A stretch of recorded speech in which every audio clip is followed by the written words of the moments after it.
Now we're going to look at how to cut up these slivers. So these is what they look like. So as you can see, they'd be great for fur and feathers and all sorts of things. And then there are irregular ones as well. So you can get lots of textures. You can use the textured side or the not textured side. Also be aware that at one end you're going to have a square point. So you need to decide, do you want to keep those points or chop them off now if you're going to tumble, or chop them off later? Because I'll tumble these so I don't end up adding DNA. Now the thing to note about your glass, if you're doing mosaics with a backer and you're using this lovely transparency type, or translucent really, and what you do is hold it up to the light and see if your hand makes a shadow, use white glue. Don't use transparent or any translucent or any of that sort of stuff. White glue will keep your colour, so that'll be great. Even on some of these that appear to be solid, hold it up to the light to see if you can see a shadow. If you can see a shadow, you need white glue. Really going for clear adhesive. If you use a transparent, it might actually be translucent and you won't be happy with the finish because it won't be clear. Okay, first off, let's thank MosaicAura in the UK for showing, or I happened upon her video about how to do this, and now I'm a woman possessed. So here I've got a highly textured glass, and the thing to note about highly textured glass is it can splinter. So just be careful, but the tumbling will take care of it. Less splintering on a more solid glass like this. It's also easier to cut. So I'll do the demo on this so you can see what's going on. So I'm starting off by putting the nippers about this close. So it's almost like my finger is the spot.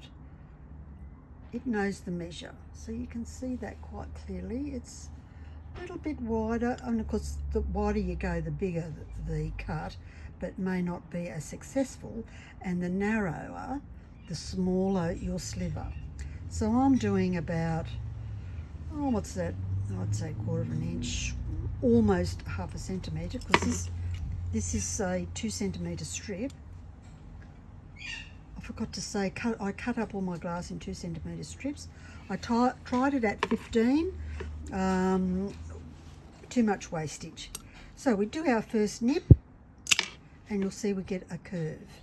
Then I line the bottom of the wheel to the very edge of that in terms of level for cutting.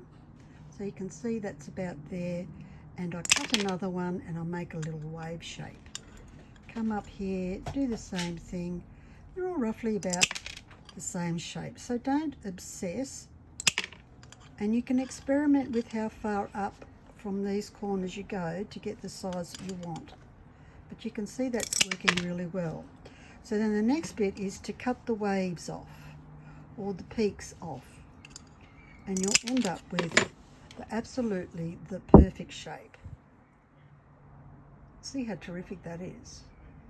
And once that's tumbled, you've got beautiful feathers. The first ones that we cut had a little bit of a straight line, and you can change the shape as you go, but I wouldn't worry until you tumble it. So then I go through and cut all the waves off this side, then do the same thing on the other side. I'll just quickly do 3 bits here so you can see where I'm going. Cut the waves off, and because it's glass it behaves in a different way, and you'll end up with some weird funny looking shape like this.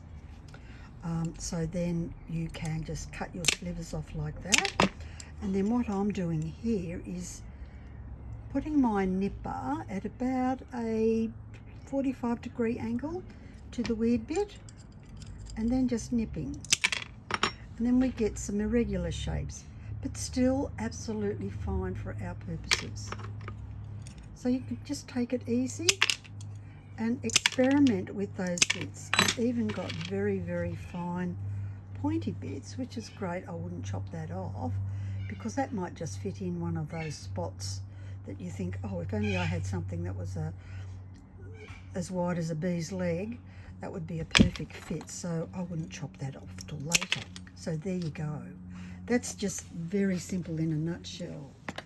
So let's start on the nice shiny side or smooth side and just do our little cutting as per the untextured glass to create some waves. And of course, because it is textured, there will be unpredictable shapes. So this one here has gone a little bit square, but that's because of the texture in the glass. We don't need to worry about that. That whole chunk just decided to come right off. But that's all right. This is what I do when I'm making slivers for my other bits and pieces. And you just sliver away to whatever it is that you want. So don't worry about those sorts of things. Now we cut the crests of the waves off to get the next round. And then repeat up the other side. So you can see I've got this weird shape now, and I'm coming in just at an odd angle just to give me some odd shapes. And you get to cutting it based on the glass that you've got and how it's behaving. And after you've chopped up a few, you'll be an expert. It doesn't take long to be an expert. And I pop them in the tumbler with equal amounts of water. So if I'm putting in a tub of these, in terms of shards, I'll do at least that amount of water, maybe a bit more. Don't need the sand, don't need the metal bullets, don't need the dishwashing liquid and all that stuff I thought I needed when we first started, because that's what people said to do, but really you just don't need it. And tumble for 30 minutes or 40 minutes. Longer than that, it doesn't really make that much difference. If it's highly textured, like the clear glass I used on the Phoenix, then I did tumble that for 50 minutes because that can be nasty splintery type of glass. So there we have, already you can see some bird feathers happening here. You can see that's, it almost just falls together. So if you're into jigsaw puzzles, this is like brilliant. And make a glass on glass using the slivers that I've cut, the red ones. So I have a design in mind, so we'll go through that part of the process as well.